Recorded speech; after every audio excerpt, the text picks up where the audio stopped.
भारत इतना बड़ा और विविधताओं से भरा देश, आखिर इसे चला क्या रहा है? कौन सी नीतियां हैं, कौन से आर्थिक बदलाव हैं और कौन सी चुनौतियां हैं जो इसके भविष्य की कहानी लिख रही हैं? तो आज हम विजन आईएएस मैगजीन के मई 2025 अंक के जरिए उन्हीं बड़ी-बड़ी ताकतों को समझने की कोशिश करेंगे जो भारत को एक नया आकार दे रही हैं। तो फिर देर किस बात की? आइए एक एक करके इन सभी मुद्दों की गहराई में उतरते हैं और समझने की कोशिश करते हैं कि आखिर चल क्या रहा है।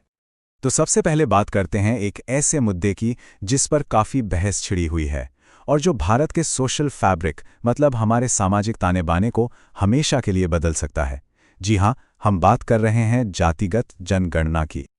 जरा सोचकर देखें, आजादी के बाद ये पहली बार होगा जब हमारे पास पूरे देश की जातिगत बनावट का एक ऑफिशियल डिटेल्ड मैप होगा। और ये सिर्फ नंबर्स नहीं है, बिल्कुल नहीं। ये एक ऐसा कदम है जिसमें पॉलिसी मेकिंग से लेकर पॉलिटिक्स तक सब कुछ बदलने की ताकत है। सच में ये एक गेम चेंजर साबित हो सकता है। हाँ, लेकिन यहाँ एक बहुत ज़रूरी बात समझनी होगी। सेंसस और सर्वे में आखिर फ़र्क क्या है? देखिए, सेंसस को आप एक ऑफिशियल हेड काउंट समझ सकते हैं पूरे देश का, और ये लीगली बाइंडिंग है, मतलब कानूनी तौर पर ज़रूरी है। वहीं दूसरी तरफ सर्वे एक क्विक पोल की तरह है जिसे अक्सर राज्य अपने लेवल पर करवाते हैं। तो एक की कानूनी मान्यता है, दूसरे की नहीं, और बस यही एक फ़र्क डेटा को असली ताकत देता है। अच्छा, तो सवाल उठता है कि इसकी ज़रूरत क्यों है? जो लोग इसके पक्ष में हैं, उनका कहना है कि भाई सही डेटा के बिना वेलफेयर स्कीम्स बनाना अंधेरे में तीर चलाने जैसा है। इस जनगणना से आरक्षण जैसी पॉलिसीज को एक ठोस आधार मिलेगा। लेकिन सिक्के का दूसरा पहलू भी है। कुछ लोगों को डर है कि जातियों को इस तरह ऑफिशियल तौर पर गिनने से समाज में जो दूरियां हैं वो शायद और गहरी हो जाएं। तो ये एक बहुत ही नाजुक संतुलन साधने वाली बात है।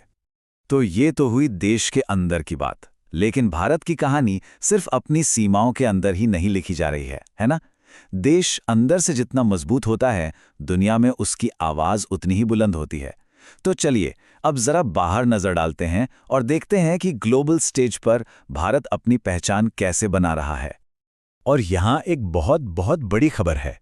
भारत ने जापान को पीछे छोड़ दिया है और अब ऑफिशियली दुनिया की चौथी सबसे बड़ी इकोनॉमी बन गया है। ये सिर्फ एक रैंकिंग या नंबर नहीं है, ये ग्लोबल पावर शिफ्ट का एक बड़ा संकेत है।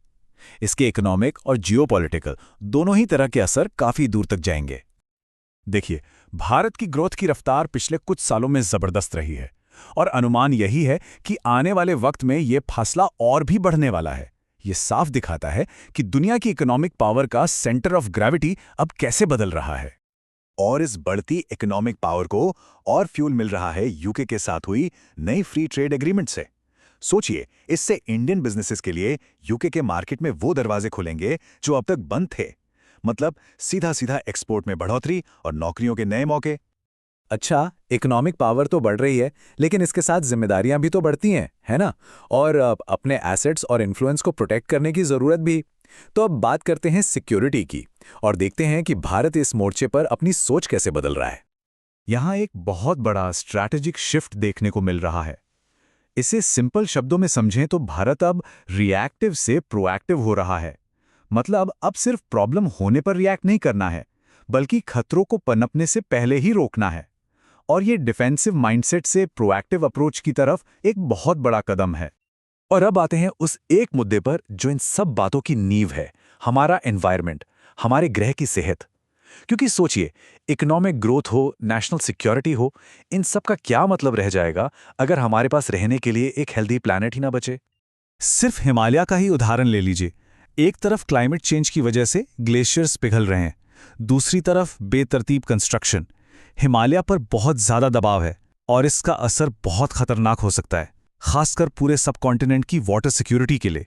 ये एक ऐसी सच्चाई है जिससे हम मुंह नहीं मोड़ सकते। तो आज हमने क्या देखा?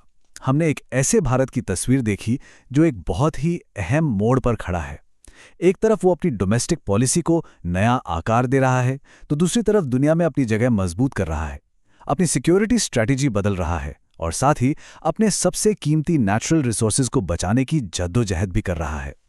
तो जब हम भविष्य की तरफ देखते हैं तो सवाल ये नहीं है कि भारत बदलेगा या नहीं। बदलाव तो होना ही है। असली सवाल ये है कि ये बदलाव कैसा होगा। क्या भारत एक ज्यादा इंक्लूसिव और सस्टेनेबल रास्ते पर आगे बढ़ेगा या फिर पुरानी गलतियों और बंटवारे में ही उलझा रह जाएगा? इसी सवाल का जवाब आने वाले दशकों की पूरी कहानी लिखेगा।